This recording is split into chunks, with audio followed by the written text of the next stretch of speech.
Srikar news కి స్వాగతం. ముందుగా ముఖ్యాంశాలు. కూటమి ప్రభుత్వం ప్రజా సంక్షేమాన్ని విస్మరించింది. అధికార దుర్వినియోగానికి ప్రాధాన్యత ఇస్తుందని మాజీ ఎంపీ మార్గాని భరత్రామ్.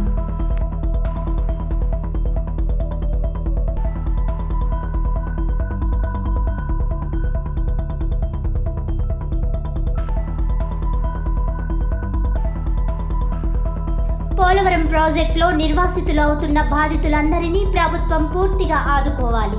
జిల్లా కాంగ్రెస్ అధ్యక్షులు టీకే విశ్వేశ్వర్రెడ్డి డిమాండ్. నేడు ప్రకటించినటువంటి 10వ తరగతి ఫలితాలలో భాష్యం ఈస్ట్ 2 జోన్ విద్యార్థుల విజయ దుందుబి. 600 మార్కులకు గాను 599 మార్కులతో బొమ్మూరు విద్యార్థి కె హర్షిత్ రాష్ట్ర స్థాయి 2వ స్థానం సొంతం చేసుకున్నాడు. అంతేకాకుండా 593, 592, 591, 590 వంటి మరెన్నో ఉత్తమ మార్కులు భాష్యం విద్యార్థులు సాధించారు. Zonal incharge Anjaneyulu. ప్రభుత్వం విద్యకు అధిక ప్రాధాన్యత ఇస్తుందని, పుష్కరాలలోపు ప్రభుత్వ జూనియర్ కళాశాలల రూపురేఖలు మారుస్తామని రూరల్ ఎమ్మెల్యే గోరంట్ల బుచ్చయ్య చౌదరి అన్నారు.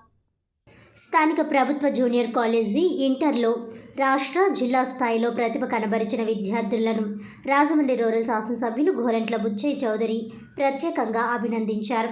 కళాశాలలో బుధవారం విద్యార్థులకు షైనింగ్ స్టార్ సభ నిర్వహించారు.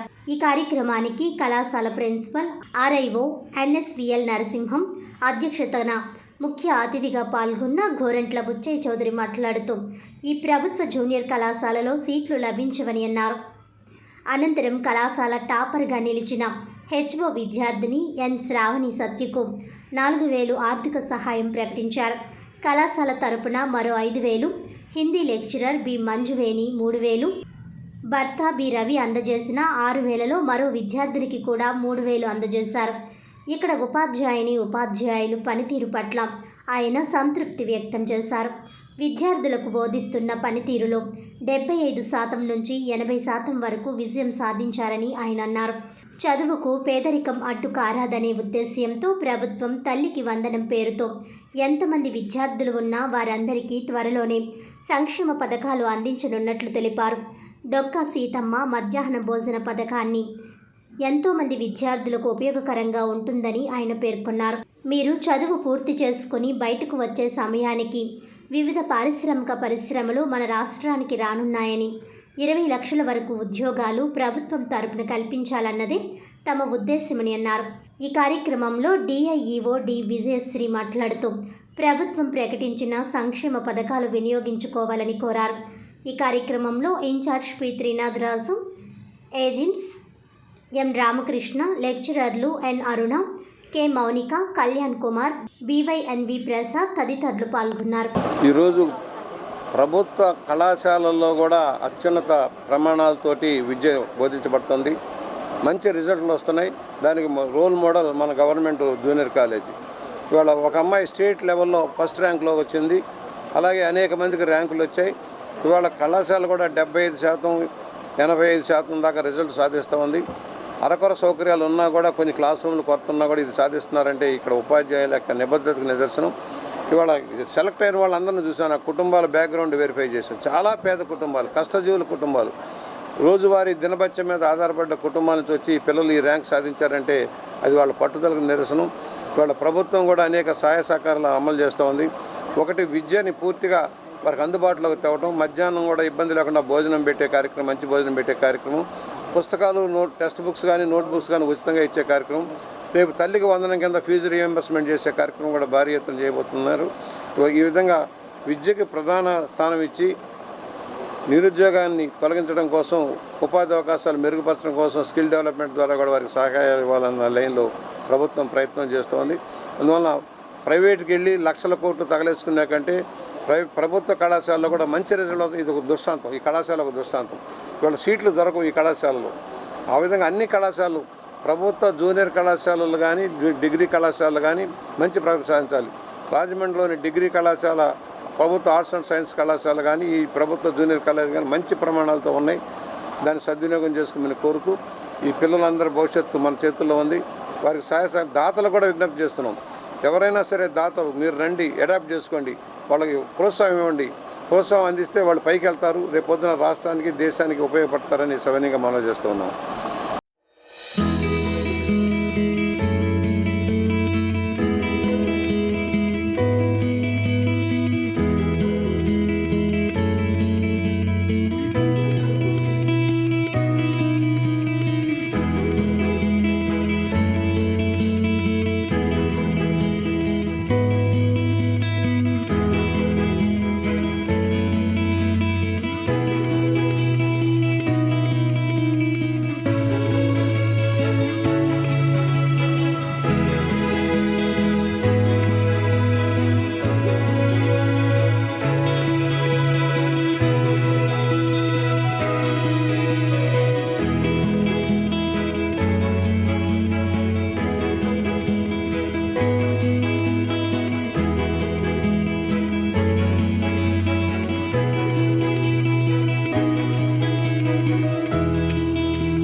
కూటమి ప్రభుత్వం ప్రజా సంక్షేమాన్ని విస్మరించి అధికార దుర్వినియోగానికి ప్రాధాన్యత ఇస్తుందని మాజీ ఎంపీ మార్గాని భరత్రాం తీవ్ర స్థాయిలో ఆగ్రహం వ్యక్తం చేశారు. రాజమండ్రిలో మాజీ ఎంపీ మార్గాని భరత్రాం మీడియా ప్రతినిధుల సమావేశంలో మాట్లాడారు. కూటమి ప్రభుత్వంలో స్కీములు అమలు చేయడం లేదని, కానీ స్కామ్లు చేస్తున్నారని ధ్వజమెత్తారు. వేల కోట్ల రూపాయలు విలువ చేసే భూములు ఎలా ధారదత్తం చేస్తున్నారని మండిపడ్డారు. ఎకరం 50 లక్షలకు ఎలా కేటాయిస్తారని ప్రశ్నించారు. ఇది అధికార దుర్వినియోగం కాదా అని నిలదీశారు. నీతి నిజాయితీలకు మారుపేరైన ఐపీఎస్ అధికారి సిఎస్ఆర్ ఆంజనేయులను అరెస్ట్ చేయడం దారుణమని అన్నారు. రాష్ట్రంలో ప్రభుత్వం చిల్లర రాజకీయాలు చేస్తోందని అసహనం వ్యక్తం చేశారు. జిందాల్ లాంటి సంస్థలను అవమానపరుస్తుందని ఆవేదన వ్యక్తం చేశారు. లావోస్ వెళ్లిన చంద్రబాబు ₹1 అయినా ఎంఓయూ చేసుకోగలరా అని అన్నారు. ఉర్సా భూముల స్కామ్ నుండి ప్రజలను డైవర్ట్ చేయడానికి మాజీ ఐపీఎస్ ఆఫీసర్ సిఎస్ఆర్ ఆంజనేయులను అరెస్ట్ చేశారని వివరించారు. అధికారులు ఆలోచించకుండా అరెస్టులకు పాల్పడితే ఖచ్చితంగా భవిష్యత్తులో మూల్యం చెల్లించుకోవాల్సి వస్తుందని హెచ్చరించారు. ఉర్సా కంపెనీ ద్వారా వేల కోట్ల రూపాయలు విలువైన భూములను అన్యాక్రాంతం చేసే ప్రయత్నం విరమించుకోవాలని అన్నారు. ప్రభుత్వం చేస్తున్న కక్ష సాధింపు రాజకీయాలు మానుకోవాలని హితవు పలికారు. ఈ సమావేశంలో వైసీపీ నాయకులు మధ్య అప్పారావు, గుర్రం గౌతమ్, కాటం రజనీకాంత్ తదితరులు పాల్గొన్నారు.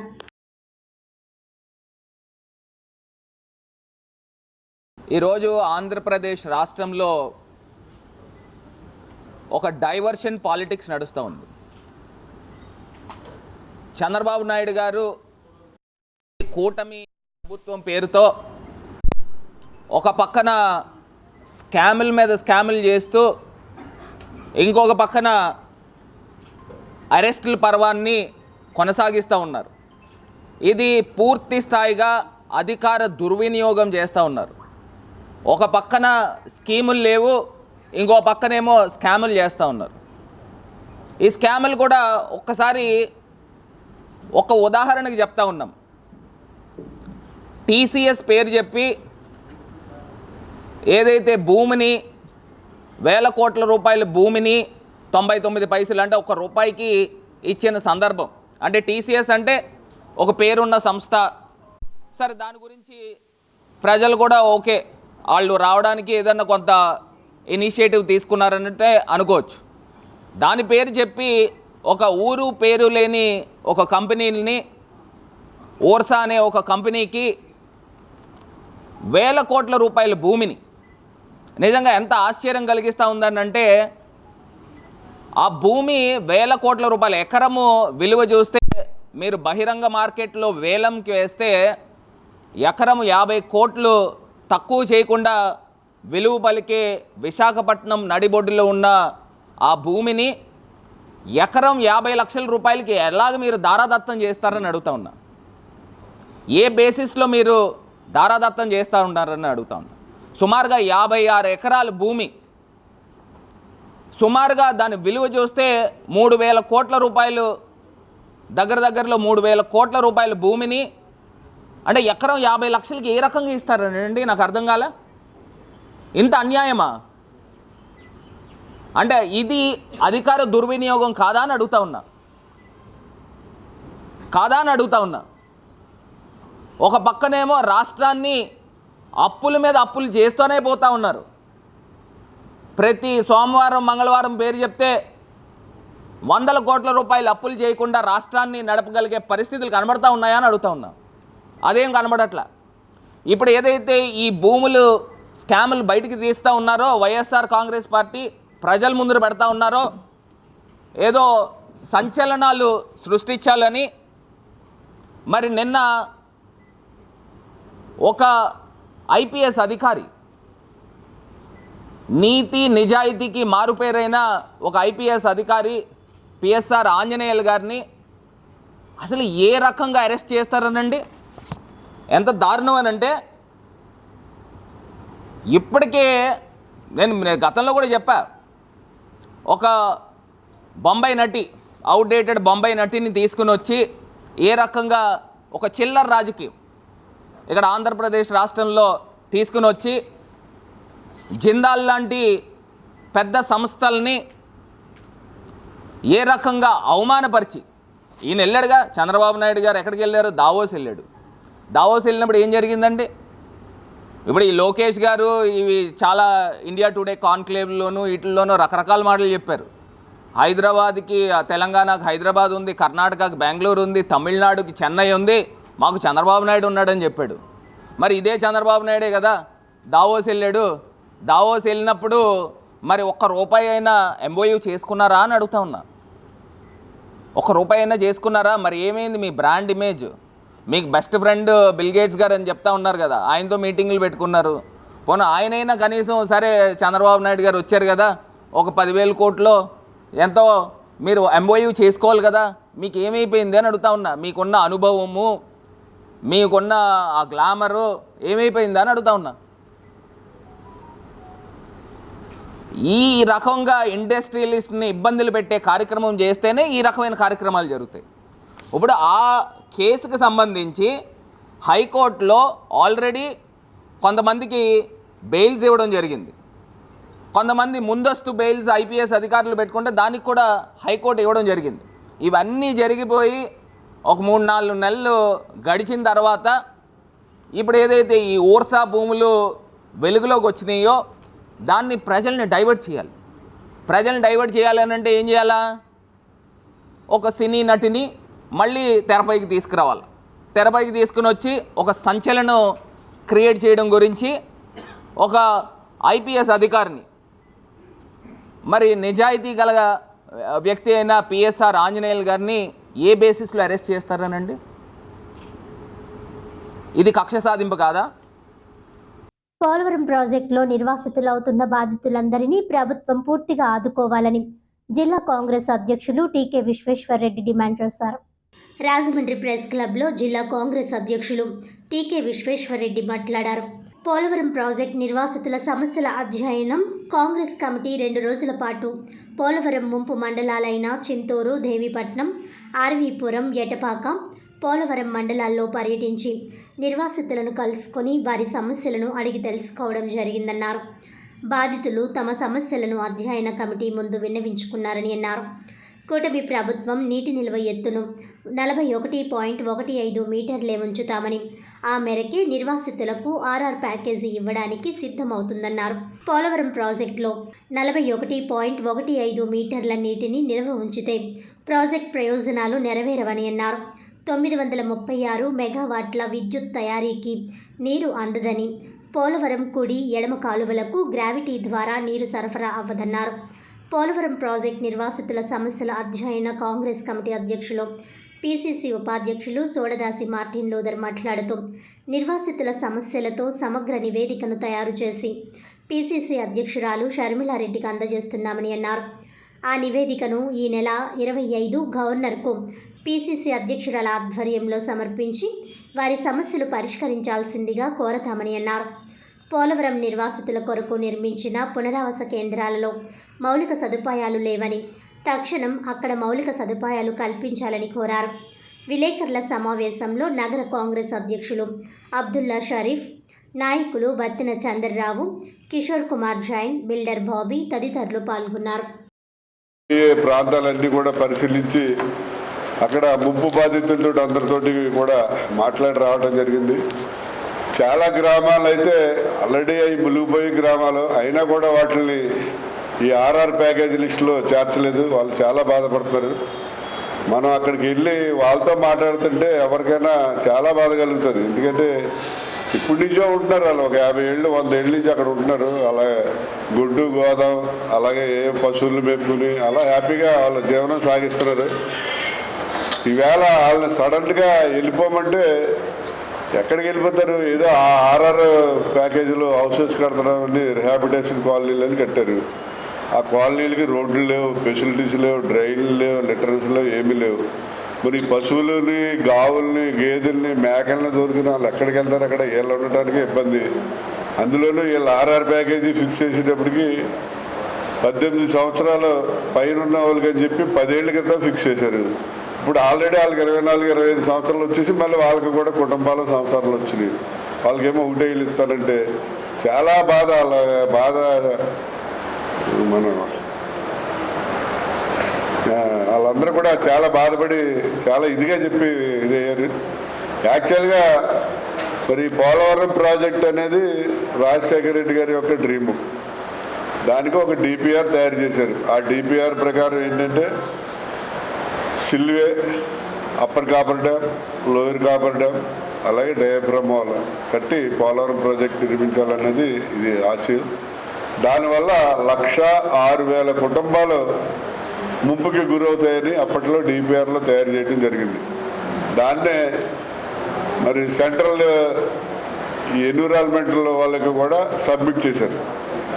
ఆంధ్రప్రదేశ్ కాంగ్రెస్ కమిటీ అధ్యక్షురాలు శ్రీమతి శర్మిలారెడ్డి గారు ప్రత్యేకించి పోలవరం ప్రాజెక్టు నిర్వాసితులు, పోలవరం ప్రాజెక్టు నిర్మాణానికి సంబంధించి అధ్యయన కమిటీ వేసిన తర్వాత ఈ పోలవరం కమిటీ సభ్యులందరం ఇప్పటికే ఏ అయితే ముంపు మండలాలు ఉన్నాయో 7 మండలాల్లో కుకునూరు, ఏలేరుపాడు, రంపచోడవరంలోని దేవీపట్నం, చింతూరు, విఆర్పురం, అదేవిధంగా కోనవరం, ఏటుపాక మండలాల్లో పర్యటించడం జరిగింది. మరి పర్యటించేటప్పుడు ఎవరైతే నిర్వాసితులు ఉన్నారో మరి వారు పడ్డ కష్టాలు అన్నింటినీ కాదు, చాలా ఆవేదన చెందుతున్నారు. నిజంగా కూడా చాలా బాధపడుతూ మాకు ఎదురొచ్చి అనేక రకాల వినతిపత్రాలు కూడా ఇవ్వడం జరిగింది. ప్రధానంగా చూసుకున్నట్లయితే 2017లో ఈ యొక్క సర్వే చేసేటప్పుడు మరి కట్ ఆఫ్ డేట్కి సంబంధం లేకుండా మరి 18 సంవత్సరాలకు ఒక్కరోజు తక్కువ వచ్చినా కూడా వారికి అర్హుల కింద చేర్చలేదు. మరి 2017 నుంచి ఇవాళ 2025 8 సంవత్సరాలు అవుతుంది. ఒక్కోళ్ళు కూడా 25 సంవత్సరాలు వచ్చేసాయి. ప్రతి ఒక్కరిని కూడా కుటుంబ సభ్యులుగా 18 సంవత్సరాలు నిండి 25 సంవత్సరాలు వచ్చాయి కాబట్టి వారి యొక్క కుటుంబాలు కూడా పెరుగుతున్నాయి. అదేవిధంగా పెళ్ళిళ్ళు అయ్యాయి. అదేవిధంగా 106,000 కుటుంబాలకి ఈ 18 సంవత్సరాల్లో ఈ 8 సంవత్సరాలు దాటినట్లయితే మరి 18 నుంచి 25 సంవత్సరాలు వచ్చాయి కాబట్టి వాళ్ళని కూడా అర్హులుగా చేయాలని చెప్పేసి వాళ్ళు డిమాండ్ పెట్టారు. ప్రధానంగా చూసుకున్నట్లయితే మిగిలి భూములు ఏదైతే పోలవరం ప్రాజెక్టు కొంత తీస్తారో మరి మిగిలిపోయిన భూమికి సంబంధించి కూడా పరిహారం కావాలని నేను డిమాండ్ చేస్తున్నాను. ఎందుకోసం అక్కడికి వెళ్ళే పరిస్థితి ఉండదు కాబట్టి ఆ యొక్క పరిహారం ప్రధాన సమస్య ఏదైతే ఆ సొంత ఊళ్ళో ఉండి వాడిని బయటికి పునరావాస కేంద్రాలకు షిఫ్ట్ చేస్తున్నారో ఆ కేంద్రాలను కూడా పరిశీలించడం జరిగింది. అక్కడ మౌలిక వసతులు లేవు, స్కూల్స్ లేవు, అదేవిధంగా వాటర్ స్పెషలిటీస్ లేవు, రోడ్స్ లేవు, కరెంట్ లేదు. ఈ రకంగా వాళ్ళని అక్కడికి వెళ్ళమంటున్నారు. ఆ ప్రాంతాలు కూడా లోతట్టు ప్రాంతాలు ఇవన్నీ కూడా బ్యారేజ్ వేస్తూ మరి ప్రధానంగా చెప్పిన సమస్య ఏంటంటే చాలా గ్రామాల్లో ఈ యొక్క 41.15 45.7 అని చెప్పేసి 10 సంవత్సరాల క్రితం అందరూ కూడా నష్టపరిహారం అని చెప్పేసి ఆ రోజు 1,06,000 కుటుంబాలకి నష్టపరిహారం ఇస్తామని చెప్పడం జరిగింది. ఈరోజు చూసినట్లయితే 8 సంవత్సరాలు అయిపోయింది. మరి చాలామంది అర్హులు ఇందులో ఉన్నారు కాబట్టి వాడిని కూడా ఇందులో కలపాలని చెప్పేసి డిమాండ్ చేస్తున్నాం. అదేవిధంగా ఎవరైతే జీవనోపాధి కోల్పోయే పునరావాస కేంద్రాలు వెళ్తున్నారో వాళ్ళకు కూడా జీవనోపాధి కల్పించడానికి మరి చిన్న చిన్న పరిశ్రమలు లేకపోతే సెల్ఫ్ ఎంప్లాయ్మెంట్ స్కీమ్స్ కూడా ప్రవేశపెట్టాలని, ప్రధానంగా ఎవరైతే ఎడ్యుకేషన్స్ ఉన్నారో వారికి ఉద్యోగ అవకాశాలు కల్పించడానికి ఏదైనా ఇండస్ట్రీస్ని కూడా తీసుకురావాలని చెప్పి వారు కోరి మాకు వినతిపత్రాలు ఇవ్వడం జరిగింది. ఆ రకంగా కూడా కేంద్ర ప్రభుత్వం డిమాండ్ చేస్తున్నాం. రాష్ట్ర ప్రభుత్వంలో ఉండేటువంటి ఎంపీలు అదేవిధంగా ప్రతిపక్షంలో ఉండే ఎంపీలు అందరూ కూడా మరి యొక్క ఆంధ్రప్రదేశ్ పోలవరం ప్రాజెక్టు జరుగుతున్నటువంటి నిర్వాసితులకి అండగా నిలవాలని చెప్పేసి కాంగ్రెస్ పార్టీ పక్షాన్ని మేము డిమాండ్ చేస్తున్నాం. పేదల సొంత ఇంటి కల సాకారం చేసేందుకు కూటమి ప్రభుత్వం కృషి చేస్తోందని రాజమండ్రి నగరంలోని 9,000 మందికి 4 నెలల్లో 2 సెంట్ల చొప్పున ఇళ్ల పట్టాలు పంపిణీ చేస్తామని రాజమండ్రి సిటీ ఎమ్మెల్యే ఆదిరెడ్డి శ్రీనివాస్ ప్రకటించారు. పేదల సొంత ఇంటి కల సాకారం చేసేందుకు కూటమి ప్రభుత్వం కృషి చేస్తోందని చెప్పారు. 6వ వార్డ్ గొల్ల వీధిలోని 33 మంది బాంబే లబ్ధిదారులకు పొజిషన్ సర్టిఫికెట్స్ అందజేసే కార్యక్రమం మంగళవారం సాయంత్రం జరిగింది.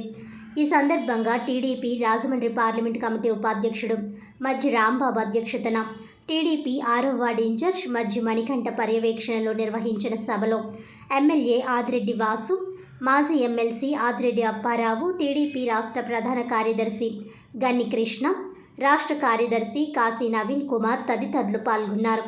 ఈ సందర్భంగా ఎమ్మెల్యే ఆదిరెడ్డి వాసు మాట్లాడుతూ 18 ఏళ్లుగా బాంబే గృహాల్లో నివసిస్తున్న 33 మంది లబ్ధిదారులకు పట్టాలు లేకపోవడం విచారకరమని, వైసీపీ వారికి ఈ సంగతి తెలుసుంటే మిమ్మల్ని ఖాళీ చేయించి వారి మనుషులకు ఇచ్చుకునేవారని అన్నారు. కూటమి ప్రభుత్వం అధికారంలోకి రాగానే అందరికీ న్యాయం చేసేందుకు చర్యలు చేపట్టామని తెలిపారు. నగరంలో 10,000 మంది ఇళ్ల పట్టాల కోసం ఎదురు చూస్తున్నారని, వారిలో 9,000 మందికి త్వరలో పట్టాలు ఇస్తామని ఆయన చెప్పారు. మిగిలిన వారికి కూడా పరిశీలన పూర్తయ్యాక అందజేస్తామని ఎమ్మెల్యే ఆదిరెడ్డి వాసు హామీ ఇచ్చారు. ఎన్నికల ముందు వైసీపీ నాయకులు దొంగ పట్టాలు ఇచ్చారని, అందుకే ప్రజలు దొంగలకు తగిన బుద్ధి చెప్పి కూటమి ప్రభుత్వాన్ని అధికారంలోకి తీసుకువచ్చారని ఆయన అన్నారు. బూరుగుపూడి సమీపంలో నివాసయోగ్యం కాని చోట కూడా వైసీపీ నాయకులు అవినీతికి పాల్పడి దొంగ పట్టాలు ఇచ్చేందుకు నాటకాలు ఆడారని ఆయన విమర్శించారు. గోపాల్ నగర్ పుంత సమస్యకు శాశ్వత పరిష్కారం చూపి పట్టాలు ఇస్తామని ఎమ్మెల్యే ఆదిరెడ్డి శ్రీనివాస్ హామీ ఇచ్చారు.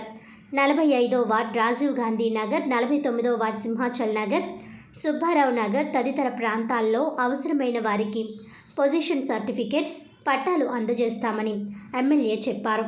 వైసీపీ నాయకులు 5 సంవత్సరాలు ఎందుకు ఇవ్వకుండా కాలయాపన చేసి ఆటలు ఆడాలని ఆయన మండిపడ్డారు. వైసీపీ వారివి అన్ని నాసిరకం పనులని, దేవీ చౌక్, పుష్కర్ ఘాట్ వద్ద వేసిన నాసిరకం రాళ్లపై విజిలెన్స్ విచారణ జరుగుతోందని ఆయన చెప్పారు. డివైడర్లు, ఫుట్పాత్లు, రాళ్లలో కూడా అవినీతి జరిగిందని, తిలక్ రోడ్లోని విజిలెన్స్ ఆఫీస్ వద్ద వేసిన ఫుట్పాత్లో కూడా అవినీతి జరిగిందని, దోషులను వదిలేది లేదని ఎమ్మెల్యే ఆదిరెడ్డి వాసు హెచ్చరించారు. కూటమి పాలనలో రోడ్లు, డ్రైన్లు తదితర అభివృద్ధి పనులు చేపడుతున్నామని చెప్పారు. 8 కోట్లతో గోదావరి గట్టున రివర్ ఫ్రంట్ పనులు త్వరలో ప్రారంభించనున్నట్లు ఆయన చెప్పారు. పోప్ మృతికి సంతాప దినాల కారణంగా 2 రోజుల్లో జరగాల్సిన ఈ పనులు వాయిదా పడినట్లు చెప్పారు. కూటమి ప్రభుత్వం అందరికీ అండగా ఉంటుందని హామీ ఇచ్చారు. మాజీ ఎమ్మెల్సీ ఆదిరెడ్డి అప్పారావు మాట్లాడుతూ ఇక నుంచి గొల్ల వీధిలోని బాంబే గృహాలపై సర్వ హక్కులు లబ్ధిదారులవేనని అన్నారు. గతంలో ఎన్నడూ ఇలా జరగలేదని, మంచి నాయకత్వం వల్ల ఈ 33 మందికి ఈరోజు సుదినమని ఆదిరెడ్డి అప్పారావు వ్యాఖ్యానించారు. గన్ని కృష్ణ మాట్లాడుతూ గత 5 ఏళ్లు రాక్షస పాలన జరిగిందని, జగన్ చేసిన తప్పుల వల్ల అధికారులు ఇబ్బంది పడుతున్నారని పేర్కొన్నారు. మజ్జి రాంబాబు మాట్లాడుతూ గొల్లవీధిలోని 33 మంది బాంబే లబ్ధిదారుల సమస్య ఎమ్మెల్యే ఆదిరెడ్డి వాసు దృష్టికి తీసుకువెళ్లగానే ఆయన తక్షణం స్పందించి పొజిషన్ సర్టిఫికేట్స్ అందించారని తెలిపారు. ఈ కార్యక్రమంలో అధిక సంఖ్యలో తెలుగుదేశం పార్టీ నాయకులు, కార్యకర్తలు, అభిమానులు, మహిళలు పాల్గొన్నారు.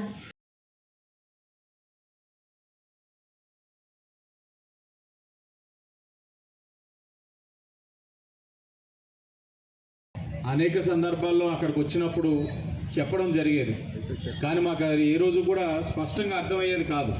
సమస్య ఉందన్నారు కానీ ఇంత లోతైన సమస్య ఉందని మాకే కూడా అర్థం కాని పరిస్థితి. మరి చివరికి మీకు మీరుగా రావడం ఉంటున్నాం, కానీ మాకు హక్కు లేని పరిస్థితి అని మీరు చెప్పినప్పుడు హక్కు లేకపోవడం ఏంటి, 15 ఏళ్ళ నుంచి ఉంటున్న వాళ్ళని మాకే ఆశ్చర్యం అనిపించింది.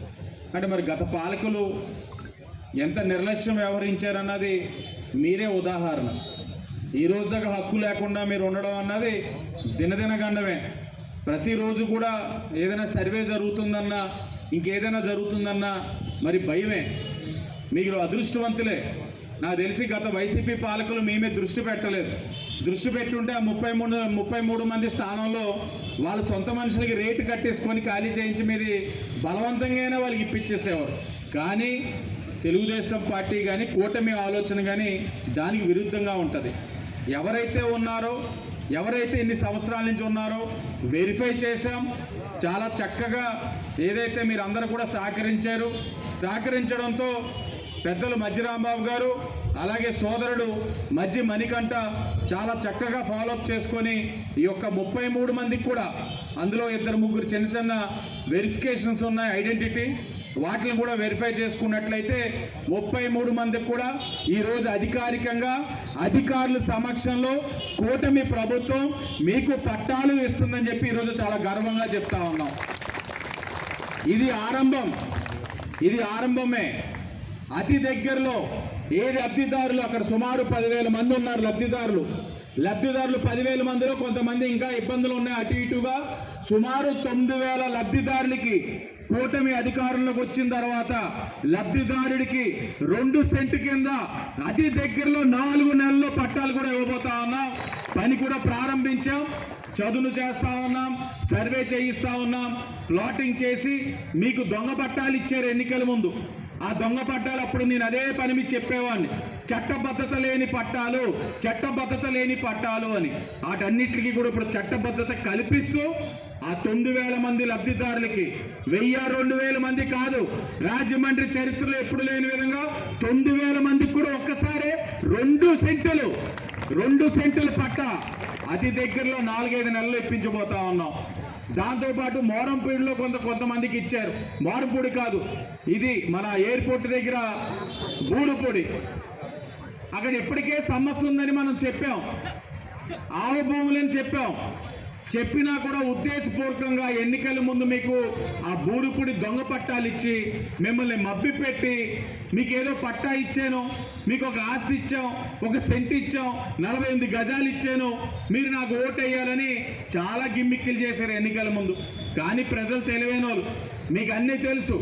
అది అసలైన పట్టానో దొంగ పట్టానో, బూరుపూడిలో భూమి ఎలా ఉంటుందో మీకు అన్నీ తెలుసు. కాబట్టి మీరు అవగాహన చేసుకున్నారు, దొంగల్ని దూరంగా పెట్టారు. నీతి నిజాయితీగా పనిచేసిన కూటమి ప్రభుత్వానికి మాట ఇచ్చి ఓటేసి ఈరోజు గెలిపించారు. ఈరోజు మీరు ఇంత మెజార్టీ ఇచ్చిన తర్వాత పని చేయాల్సిన బాధ్యత మా పైన ఉంది. ఎక్కడికక్కడ సమస్యలను అవగాహన చేసుకుంటున్నాం. మీ అందరికీ ఒక సుదినం. ఎందుకంటే నేను ఎమ్మెల్సీగా ఉన్నప్పుడు ఎవరైతే ఇల్లుండి వాళ్ళకి ఆ ఇల్లుని అమ్ముకోవడానికి కానీ, పిల్లలకి రాయడానికి కానీ, అవసరమైతే అప్పు తెచ్చుకోవడానికి కానీ అవకాశం లేని పరిస్థితుల్లో ఉంటే నేను ఆ రోజున విజయరామరాజు అలాగే సాయికాంత్ వర్మ వాళ్ళు పట్టుకొని అందరినీ కూడా సర్వే చేయించి అందరికీ కూడా ఆ ఇళ్ల మీద హక్కు వచ్చేటట్టుగా చేశాం. అది చేస్తూ ఉండగా 60% అయ్యేటప్పటికి మనకి ఎమ్మెల్సీ ఎలక్షన్లు వచ్చినాయి. తదుపరి ఎమ్మెల్యే ఎలక్షన్లు వచ్చినాయి. అప్పుడు నా దగ్గర ఆర్డర్లు ఉన్నాయి. ఆ ఆర్డర్లో కూడా బ్రహ్మాండంగా ఇచ్చారు. ఆ ఆర్డర్లో కూడా విత్ అడ్మినిస్ట్రేటివ్ శాంక్షన్ అని కూడా రాశారు. అది చెప్తున్నాను. అదే అయితే ఇది కూడా వీళ్ళకి ఏంటంటే మన టిడ్కో ఇల్లు ఇచ్చాం. అప్పుడు అలా చేసినప్పుడు వాటిని మేము చెప్తే గత ప్రభుత్వం వాళ్ళు ఏమన్నారంటే చిత్తకాయితోలని అలాగే వాళ్ళకి భోగిమంటల్లో వేసారు. అది వారి మూర్ఖత్వం. అయితే ఈ విషయాలు ఏంటంటే వీళ్ళకి ఇంటి మీద హక్కు లేకుండా పోయింది. పొజిషన్ సర్టిఫికేట్ లేదు. టిడ్కో ఇళ్ళు ఇవన్నీ కూడా వీళ్ళకి ఏం చేయాలో తెలియదు. అందులో ఉన్నారు కానీ అద్దెలా కట్టట్లేదు. కానీ అద్దె కట్టకుండా ఉన్నటువంటి సొంత ఇల్లులాగా వాళ్ళకి ఉంది. కానీ సొంతం అన్న మాటకి అర్థం లేకుండా పోయింది. అందు గురించనే ఈవేళ మన ఎమ్మెల్యే గారు ఆయన మన కృషి చేసి మన మధ్య రాంబాబు వీళ్ళందరూ కూడా 33 మందికి ఈ టిడ్కో ఇళ్ళలో పొజిషన్ సర్టిఫికేట్లు ఇప్పిస్తున్నారు. ఈ పొజిషన్ సర్టిఫికేట్లు ఎప్పుడైతే ఇచ్చారో వాళ్ళకి అందరికీ కూడా అన్ని హక్కులు వస్తాయి. ఆ విధంగా మనం చెయ్యాలి. ఏదైనా ప్రజాప్రతినిధి అంటే ప్రజాప్రతినిధి నిత్యం ప్రజల్లో ఉండి ప్రజలకి సేవ చేస్తూ వాళ్ళకి కావలసినటువంటి విషయాలను అర్థం చేసుకొని చేయించడానికి ప్రయత్నం చేసిన వ్యక్తే ప్రజాప్రతినిధి. అంతేగాని ఏదో చేశాం మనకి ఏది ఏదో సిటీ ఈట్ సిటీ తర్వాత ప్లే స్ట్రీట్ ఎవరికి కావాలి స్ట్రీట్లు ప్రజలకి. ఇందాక కృష్ణ గారు చెప్పారు తినడానికి ఇంత తిండి, కట్టుకోవడానికి బట్ట, ఉండటానికి ఇల్లు ఉండాలని. ఆ పొజిషన్ కూడా మనం కృషి చేయాలి. ఆ విధంగా కృషి చేసినందుకే మన ఎమ్మెల్యే గారిని మధ్య రాంబాబు గారి ద్వారా ధన్యవాదాలు తెలియపడుతున్నాం. అలాగే ఇంకోటి ఉంది, ఆయన ఎమ్మెల్యే గారి దృష్టిలోకి వస్తుంది, రాబోతుంది. మన భారత బొమ్మల దగ్గర 40 ఏళ్ళు 50 ఏళ్ళ నుంచి ఉంటున్నారు 11 మంది. ఆ ఇళ్లల్లో వాళ్ళకి పొజిషన్ సర్టిఫికేట్ లేదు. వాళ్ళకి నేను మొన్న పట్టుబట్టి ఆర్డీఓ గారిని అడిగితే ఆర్డీఓ గారు ప్రొసీజర్ చెప్పారు. ఆ ప్రొసీజర్ ఆల్మోస్ట్ అయిపోయింది. ఆదిరెడ్డి అప్పారావు గారు గత 15 ఏళ్ళ నుంచే కదా పెండింగ్లో ఉంటాయి. 15 ఏళ్ళ నుంచి పెండింగ్లో ఉన్న పట్టాలు ఆ ఇల్లు ఇచ్చేసి దాదాపు అప్పుడే ఆ కాంగ్రెస్ గవర్నమెంట్ హయాంలో అయింది. ఉమ్మడి రాష్ట్రం హయాంలో వచ్చింది. అది 33 ఇళ్ళు. వాటికి పట్టాలు ఇవ్వకపోవడం, ఓనర్షిప్ ఎవరిదో ఓనర్షిప్ తెలియకుండా ఎవరింట్లోనూ ఉంటున్నట్టు మీరు అందరూ కూడా ఉంటున్నారు. వాళ్ళందరికీ కూడా ఈ రోజుని పట్టాలు ఇవ్వడం అనేది ఒక చారిత్రాత్మకమైన విశేషం ఇది. ఎందుకంటే మనం ఇందాక దీనికి కృషి చేసిన మధ్య రాంబాబు గారు కూడా చాలా వరకు దీన్ని కృషి చేసి ఫాలోఅప్ చేసినట్టున్నాడు. ఎందుకంటే లీడర్ ఎంత పవర్ఫుల్గా చేసినా వెనకాల నుంచి ఫాలోఅప్ చేసే వాళ్ళు కూడా ఉండాలి. దీనికి ఫాలోఅప్ చేసిన మధ్య రాంబాబు గారికి నేను అభినందనలు చేస్తూ, అదేవిధంగా మన ఆదిరెడ్డి వాసు యువకుడు, ఉత్సాహవంతుడు.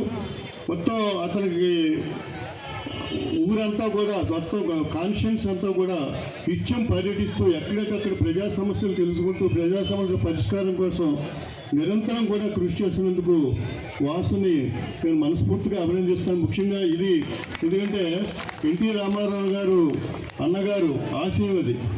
ఎందుకంటే పేదలకి కట్టుకోవడానికి బట్ట, ఉండడానికి ఒక గూడు, అదేవిధంగా తినడానికి అన్నం, తిండి, ఈ 3 కల్పించాలి. అదే నా ఆశయం అని చెప్పేసి ఆయన చెప్పడం జరిగింది. నా పాలసీ. నమస్కారం, మీడియా మిత్రులు కూడా నమస్కారం. ఇవాళ 6వ వార్డు గొల్ల వీధిలో బాంబే గృహాలు కట్టి ఇంచుమించుగా 18 సంవత్సరాలు అవుతుంది. ఈ 18 సంవత్సరాలకి వాళ్ళకి ఇంట్లో అయితే ఉన్నారు కానీ ఎవరికి పొజిషన్ సర్టిఫికేట్ కానీ పట్టాలు కానీ లేవు. గత 5 సంవత్సరాలు కూడా వీళ్ళు పట్టాలు ఇవ్వండి, మాకు పట్టాలు లేవు, అసలు మేము ఇక్కడ ఉన్నట్టు మాకు ఆధారాలే లేవు, రేపు పొద్దున ఎవరు ఖాళీ చేయమన్నా మేము ఇబ్బంది పడాలని చెప్పి అడిగినా కూడా అది పక్కన పెట్టేసిన పరిస్థితి గత ప్రభుత్వం.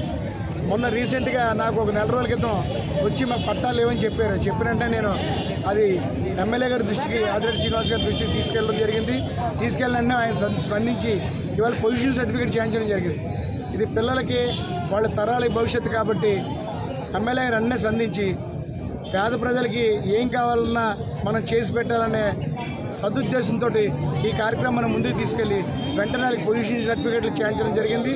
ఇవాళ పొల్యూషన్ సర్టిఫికేట్లు పంచిపెడుతుంటే వాళ్ళ కళ్ళల్లో ఆనందం చూసి మాకు ఎంతో ఒక సంతోషంగా ఉంది. ఎందుకంటే పేద ప్రజలను ఆదుకోవడం అన్నది రాజకీయంగా లబ్ధి పొందడం కాదు.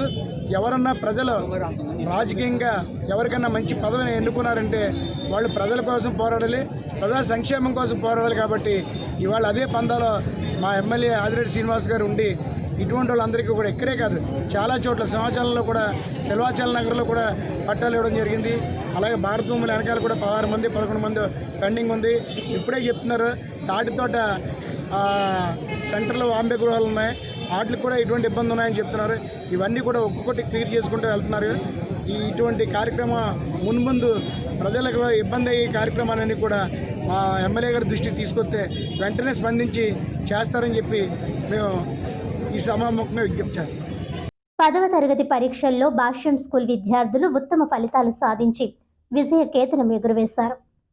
నేడు ప్రకటించినటువంటి 10వ తరగతి ఫలితాలలో భాష్యం ఈస్ట్ 2 జోన్ విద్యార్థులు విజయ దుందుబి మోగించారు. 600 మార్కులకు గాను 599 మార్కులతో బొమ్మూరు విద్యార్థి కె హర్షిత్ రాష్ట్ర స్థాయిలో 2వ స్థానం సొంతం చేసుకున్నాడు. అంతేకాకుండా 593, 592, 591, 591, 590 వంటి మరెన్నో ఉత్తమ మార్కులు భాష్యం విద్యార్థులు సాధించారు. ఈస్ట్ 2 జోనల్ ఇన్ఛార్జ్ ఆంజనేయులు మాట్లాడుతూ ఈ విజయమంతా ఉపాధ్యాయుల కృషి, విద్యార్థుల కష్టం వల్లనే సాధ్యమైందని అన్నారు. ఉపాధ్యాయులని విద్యార్థులని సక్రమంగా ఒక తాటిపై నడిపిస్తూ ప్రిన్సిపల్స్ మంచి విజయాలను సాధించారని ఆనందించారు. ఈ విజయాన్ని బాణాసంచా కాల్పులతో, తీన్మార్ డప్పులతో ఊరేగింపుగా విజయోత్సవ సంబరాలు జరుపుకున్నారు. ఈ విజయాలను సాధించిన విద్యార్థులకు సహకరించిన ఉపాధ్యాయేతర సిబ్బందికి, ప్రోత్సహించిన తల్లిదండ్రులకి, మిత్రులకి, శ్రేయోభిలాషులకి భాష్యం విద్యా సంస్థల చైర్మన్ భాష్యం రామకృష్ణ అభినందనలు తెలియజేశారు. అందరికీ నమస్కారం అండి.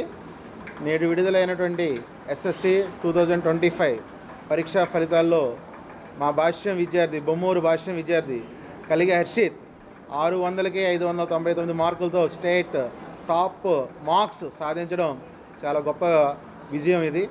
ఈ విజయం, ఇంత ఘన విజయాన్ని సాధించినటువంటి మా విద్యార్థినికి ప్రత్యేకమైనటువంటి అభినందనలు మా హర్షిత్కి. మరి తన 8వ తరగతిలో ఇక్కడ జాయిన్ అయ్యాడు.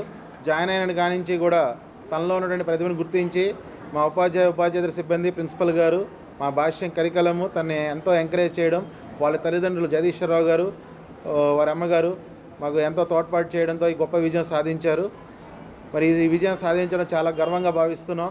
అంతేకాదు 600కే 599 మార్కులతోటి తూర్పుగోదావరి జిల్లా ప్రథమ స్థానాన్ని కైవసం చేసుకున్నారు. మన ఆంధ్రప్రదేశ్ రాష్ట్రంలో 2వ స్థానాన్ని కైవసం చేసుకున్న స్టేట్ సెకండ్ మార్క్. అంతేకాదండి, మన కాకినాడ శాంతినగర్ భాష్యం విద్యార్థినికి నేహాంజనికి 600కి 600 మార్కులు సాధించి మరి చరిత్ర సృష్టించడం.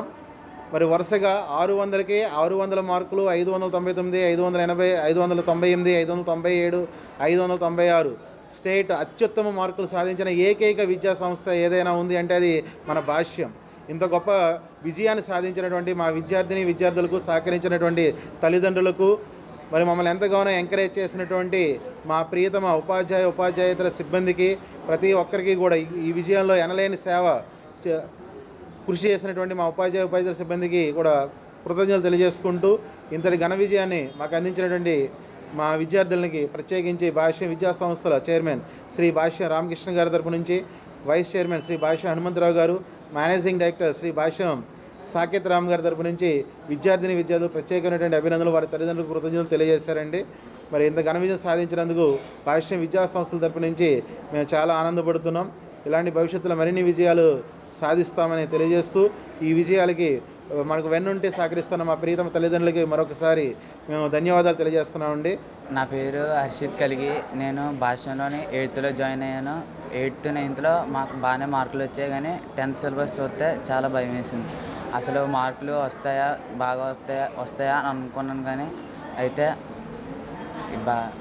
మా పేరెంట్స్ ఫ్యాకల్టీ భాష్యం కరికులం వల్ల నాకు 600కి 599 వచ్చాయి. ఇలాగే ఫ్యూచర్లో కూడా బాగా మార్కులు రావాలని అనుకుంటున్నాను. గోల్ నేను ఫ్యూచర్లోనే ఐఐటీకి వెళ్ళాలనుకుంటున్నాను. నాకు బిజినెస్ వైపు కొంచెం ఇంట్రెస్ట్ కాబట్టి ఎంటర్ప్రీనర్షిప్ తీసుకుందాం అనుకుంటున్నాను. నా పేరు కే జగదీశ్వరరావు. అంటే నేను యాక్చువల్గా నేను ఎక్స్-ఆర్మీ అండి. ఆర్మీ నుంచి రిటైర్మెంట్ అయిన తర్వాత రైల్వేలో జాబ్ పర్పస్ ఇక్కడ రాజమండ్రి రావాల్సి వచ్చింది. ఆ తర్వాత 8th క్లాస్లో మా అబ్బాయిని ఈ భాష్యం బొమ్మూరు బ్రాంచ్లో జాయిన్ చేసాం. ఈ బొమ్మూరు బ్రాంచ్లో జాయిన్ అయిన తర్వాత మా అబ్బాయి యొక్క అంటే స్పీడ్ పెరిగిందన్నమాట. అంటే నేర్చుకున్న దృక్పథం అంటే ఎలా ప్రతి కరికులంలో కూడా మంచి స్పీడ్గా ఉండేవాడు. ఎప్పటికైనా మంచి విజయాలు సాధిస్తాడు అనుకునేవాడిని. కానీ ఈరోజు 600కి పైన నేను రావడం చాలా సంతోషకరమైన వార్త ఇది మాకు. దీంట్లో ఉపాధ్యాయులకు ప్లస్ మొత్తం అందరి స్టాఫ్కి కరికులంకి అందరికి కూడా ఒక ఎంతో ఆనందంగా ఇచ్చే ఇది రిజల్ట్ వచ్చింది. ఈ మన భాష్య విద్యా సంస్థల అందరికీ కూడా నేను నా తరపున కృతజ్ఞతలు తెలియజేసుకుంటున్నాను. వార్తల్లోని ముఖ్యాంశాలు మరోసారి. కూటమి ప్రభుత్వం ప్రజా సంక్షేమాన్ని విస్మరించింది. అధికార దుర్వినియోగానికి ప్రాధాన్యత ఇస్తుందని మాజీ ఎంపీ మార్గాని భరత్రామ్.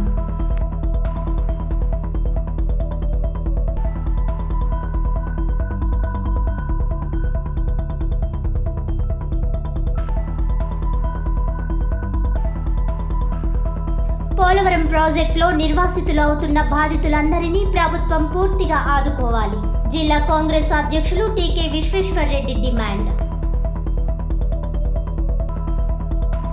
నేడు ప్రకటించినటువంటి 10వ తరగతి ఫలితాలలో భాష్యం ఈస్ట్ 2 జోన్ విద్యార్థుల విజయ దుందుబి. 600 మార్కులకు గాను 599 మార్కులతో బొమ్మూరు విద్యార్థి కె హర్షిత్ రాష్ట్ర స్థాయి 2వ స్థానం సొంతం చేసుకున్నాడు. అంతేకాకుండా 593, 592, 591, 590 వంటి మరెన్నో ఉత్తమ మార్కులు భాష్యం విద్యార్థులు సాధించారు. Zonal incharge Anjaneyulu. ఈనాటి వార్తలు ఇంతటితో సమాప్తం. తిరిగి వచ్చే బులెటిన్లో మళ్ళీ కలుద్దాం. అంతవరకు సెలవు. నమస్కారం.